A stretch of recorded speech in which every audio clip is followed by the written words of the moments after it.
Salut, c'est Max. Dans cette vidéo, on va parler d'adaptateurs d'objectifs, donc qui te permet de mettre un objectif par exemple Canon sur un GH4 ou un GH5, c'était vraiment la pointe de la technologie. Et je vais te parler des points forts et des points faibles de celui que j'adore, mon favori, mon chouchou, le Deck Lens Regain d'Aputure. Ils auraient pu choisir un nom plus simple, mais non. Cela dit, j'ai réussi à le dire du premier coup. Avant de commencer et de rentrer plus dans les détails, je te précise juste une chose, ce n'est pas une vidéo sponsorisée ni partenariée, voilà, partenarié. Mais avant de voir le produit que j'adore plus en détail, on va voir comment fonctionnent les adaptateurs et à quoi ça sert.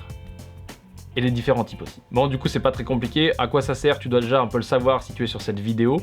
Sinon, je l'ai dit en intro. Donc, ça sert à adapter des objectifs à monture Canon, par exemple, sur un appareil Sony ou sur un appareil qui n'a pas une monture Canon. Donc, comme tu peux l'imaginer, des adaptateurs, il y en a de différents prix. Donc, il y en a des en plastique pas chers qui te permettent d'adapter à peu près n'importe quoi, n'importe comment. Tu en as qui sont un peu plus sophistiqués parce qu'ils permettent de communiquer entre l'appareil et l'objectif. Donc tu gardes les fonctions de mise au point automatique, les fonctions de ouverture, réglage de l'ouverture. Donc tout ça, tu peux toujours les régler à partir de l'appareil et les informations sont toujours envoyées à l'objectif. Donc c'est un convertisseur qui convertit aussi, voilà, qui te permet d'avoir les connexions. Et tu as le troisième type qui est ceux qui gardent la connexion toujours et qui en plus rajoutent à l'intérieur une petite lentille, donc un petit complément d'objectif comme une loupe qui te permet de gagner des petits avantages qu'on va voir tout de suite. Le gros avantage, le gros avantage, qui est d'ailleurs deux avantages que tu as avec les adaptateurs qui ont une lentille à l'intérieur, donc qui sont des speed boosters, qui sont qui sont mieux que les trucs inertes où tu n'as pas la lentille dedans, c'est qu'ils vont t'apporter deux avantages super géniaux. C'est que tu vas avoir moins de crop, donc sur le GH4 tu auras moins de crop, donc tu vas avoir un champ de vue plus large, ton champ sera plus large avec le même objectif, et tu auras en plus un stop de plus en ouverture. Donc par exemple, un objectif qui est à 1.8 passera à 1.2. Autant te dire que vu le prix d'un objectif à 1.2, quand tu couples ça et que tu peux décupler tous tes objectifs derrière, fais des phrases, c'est génial, parce que du coup tu as investi dans ce truc là, et tous ces objectifs deviennent vachement mieux, du moins permettent de faire rentrer plus de lumière, qui va aller taper le capteur, et donc plus de lumière sur ton image. C'est bien, c'est juste bien en fait. Alors comment tout ça fonctionne? La réduction de crop, le crop du GH4, qu'est-ce que c'est un full frame? Tout ça, je vais pas t'en parler parce qu'il y a des gens qui ont déjà parlé de ce genre de choses sur YouTube. Je vais mettre des vidéos en description, des liens vers des articles, vers des tests que tu peux lire parce que ça a déjà été très bien expliqué et je vais pas m'étendre là-dessus parce qu'on n'a pas 3 heures. En pratique, ce que ça change pour toi, donc tu as plus de lumière. Donc si tu as par exemple un 50 mm de chez Canon qui coûte pas très cher, qui coûte 100 €, qui est à 1.8, et bien là ce sera un 50 mm à 1.2, donc tu auras plus de lumière. Et surtout, comme tu as le facteur de crop qui est minimisé, et ben tu auras un champ qui sera plus large. Donc ton 50 mm, il verra plus que ce qu'il voyait sur un Canon. Alors du coup, si comme moi tu veux adapter un objectif comme ce super Sigma 18-35 à 1.8 qui est absolument extraordinaire, qui est l'un des meilleurs objectifs que j'ai jamais essayé et que j'utilise pour tous les tutos, c'est ce que tu vois d'habitude.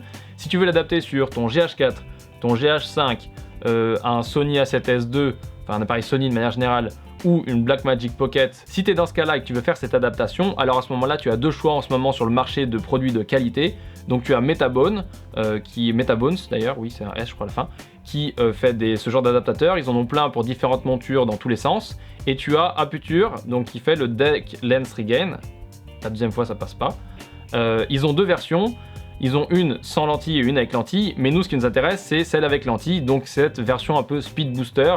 Alors bien entendu les versions proposées par Metabone et par Aputure elles sont bien toutes les deux, il y a plus de versions chez Metabone je crois, et d'ailleurs les Metabone moi je les conseillerais plus pour les gens qui veulent faire de la photo, sinon pour la vidéo je conseillerais plus Aputure puisque tout simplement c'est ça que j'utilise, et il y a un avantage que Metabone n'a pas, qui est vraiment un avantage de fou, qui est pour moi un truc qui est génial, qui est vraiment super, et je vais arrêter de teaser, c'est ça. C'est une télécommande. Comme pour la télé, mais elle n'avait pas beaucoup de chaînes. Cette télécommande, elle est couplée au récepteur qui est sur l'appareil et qui est branché à l'appareil. Et donc, une fois que tu as fait toutes les connexions correctement, tu peux gérer le focus, donc tu peux faire ton point à distance. Tu peux gérer aussi l'ouverture à distance et tu peux aussi démarrer et arrêter l'enregistrement à distance. Donc ça, il faut brancher un petit câble et tu peux gérer tout ça à distance. Donc c'est très pratique quand tu tournes tes vidéos et que tu n'as pas d'autres personnes pour t'aider parce que tu as tout ici dans la main. Et par exemple, je peux couper l'enregistrement ici. Tu l'as bien compris, ça veut dire qu'en plus d'avoir les avantages qu'on a vus plus tôt dans la vidéo, donc plus de lumière, un champ plus large, tu as aussi la possibilité d'avoir un follow focus, donc un follow focus sans fil, et donc de faire ton point à distance. D'ailleurs, c'est un setup que j'utilise depuis à peu près 6 mois, enfin je sais pas, depuis que c'est sorti en tout cas, parce que je l'ai acheté directement quand c'est sorti, et j'ai acheté après cet objectif là Canon, et donc du coup c'est vraiment le truc que j'utilise le plus parce que ça me permet d'être ici à distance, d'avoir mon écran ici, d'avoir l'appareil qui est là que je peux pas atteindre, parce que tu vois que là je peux pas atteindre, et donc du coup je peux faire ma mise au point ici tranquille, je le regarde là, hop c'est bon, je peux déclencher ou arrêter comme ça quand je bafouille, ou que juste je veux regarder mes notes ou autre, que je veux prendre du temps, et ben je peux déclencher et arrêter ici, sans aller toucher, trifouiller là-bas, et me remettre à la bonne place. Donc voilà, je l'utilise et je l'apprécie, donc pour le coup, c'est une bonne recommandation. Mais comme tu me connais, une bonne recommandation, ça ne va pas sans point faible, parce qu'on pourrait parler des points positifs pendant des heures, mais on n'a pas des heures. Donc du coup, les points faibles, qui sont quand même chiants, parce que sinon, je t'en parlerai pas. Et donc du coup, les points faibles, dans l'ordre, tout de suite, maintenant. Premier point faible, le point faible ultime, qui fait que je le recommande plus pour la vidéo que pour la photo, c'est que quand tu utilises cet adaptateur, tu coupes la connexion entre ton objectif et ton appareil. Parce que du coup, c'est la télécommande qui va gérer donc l'ouverture, le point et tout ça. Et donc du coup, le point, tu pourras toujours le faire à la main puisque tu as la bague manuelle. Mais si par exemple, tu as des objectifs qui sont en ouverture contrôlée par électronique, tu pourras gérer ton ouverture qu'avec ta télécommande. Donc partout où tu iras, il faut que tu utilises ta télécommande. C'est pour ça que c'est moins pratique pour de la photo, parce que pour de la photo, tu vas avoir besoin de pouvoir faire tes réglages, tout sur ton appareil. Mais nous, on s'en fout, puisque sur la vidéo, en théorie, même on peut avoir des objectifs où tous les réglages sont sur l'objectif. Mais à ce moment-là, du coup, ça ne marche pas non plus, parce que l'objectif, s'il est automatique, s'il n'est pas automatique, il ne sera pas contrôlé par la télécommande. Le point faible numéro 2, c'est que la durée de batterie entre la télécommande et le récepteur n'est pas forcément égale. Donc il y en a un qui dure plus longtemps que l'autre, et des fois l'un moins longtemps que l'autre, je ne sais pas lequel est le plus long. Mais du coup, il faut bien faire gaffe à ça. Ça se recharge par micro USB. Tu peux le recharger à partir d'une batterie comme une 5 volts ou quoi. Et, sauf erreur de ma part, il fonctionne quand ils sont en charge. Donc ça veut dire que moi, des fois, je branche le machin et je continue à faire avec. Donc tu peux avoir sur ton rig, en secours, à côté de tes trucs, une batterie, tu branches deux trucs et tu peux alimenter les deux. Voilà, c'est un Y, tu peux alimenter les deux. Le point faible numéro 3, qui est un petit point faible, c'est que pour utiliser le déclenchement donc d'enregistrement, tu dois brancher un petit câble, donc l'USB, tu le branches et il va se brancher dans ton déclencheur d'appareil. Donc si tu n'as pas de déclencheur sur ton appareil, tu ne pourras pas avoir cette fonction. Mais en général, il y a des déclencheurs sur tous les appareils quasiment. Donc du coup, voilà, ça c'est un truc à prendre en compte. Et le dernier point faible à mon avis, c'est tout simplement le design, parce que la version d'avant qui n'avait pas la petite lentille à l'intérieur, ils avaient intégré tous les contrôles sous le socle. Et cette version, il y a une espèce de récepteur déporté, que tu peux d'ailleurs redéporter avec un petit câble qui te permet de le rallonger pour le placer où tu veux pour pas qu'il te gêne. Mais c'est quand même pas terrible. Qu'est-ce qui s'est passé, les gars?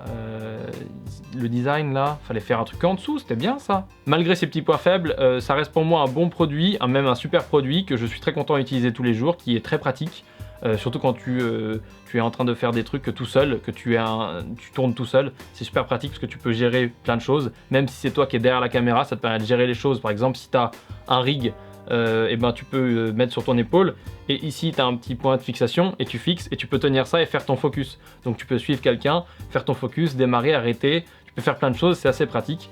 Donc voilà, moi je pense que si tu as besoin de ce genre d'outil, cette option là est la bonne. C'est tout pour le Deck Lens Regain. Écoute, j'espère que cette vidéo t'a plu. Si toi aussi tu as des conseils de produits, tu peux les mettre en commentaire, des produits comme ça pas trop connus que tu as trouvé sur internet et qui sont vraiment de bonne qualité, qui ont un truc en plus. N'hésite pas à les mettre en commentaire, peut-être que j'en parlerai dans une autre vidéo parce que c'est vrai que c'est cool de pouvoir conseiller des trucs qui sont avantageux en termes de prix et qualitatifs. Si tu veux voir plus de matos, le matos que j'utilise, et avoir des conseils, tu peux aller en description, il y a le lien vers mon site et le lien vers kit.com qui est un site où je mets des trucs, j'ai tout mis, même mon bureau, j'ai mis mes piles, j'ai tout mis comme ça, tu as toutes les infos et j'ai raconté à chaque fois à côté pourquoi je choisis ça.